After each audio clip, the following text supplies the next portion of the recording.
दोस्तों आईफोन 11 है जिसकी बैटरी रिप्लेस करेंगे। मेन स्क्रू खोलने के बाद फोल्डर हटाकर बैटरी और फोल्डर के जो क्लिप होते हैं वो खोल दिए हैं, मोबाइल को स्विच ऑफ कर दिया है। बैटरी का पत्ता हटाकर डिस्प्ले के कनेक्टर दोनों हटा दिए हैं, फोल्डर हमने हटा दिया है। दोस्तों ये बैटरी हमने आसानी ट्रिक से बाहर निकाल दी है।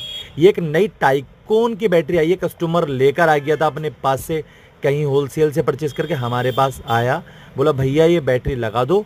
हमने 200 रुपये का सर्विस चार्ज ले लिया और बैटरी चेंज करके उसको हैंड टू हैंड उसके सामने 5 मिनट में दे दिए। दोस्तों देखा, बैटरी हमने लगा दी हो, लगाने के बाद फोल्डर पैक करने के बाद मोबाइल ऑन हो गया है। वापस इसके दोनों स्क्रू लगा दिए और बैटरी कितनी आसानी ट्रिक से चेंज हो गई है आपने इस वीडियो में देखा और समझा। वीडियो पसंद आई हो लाइक करें।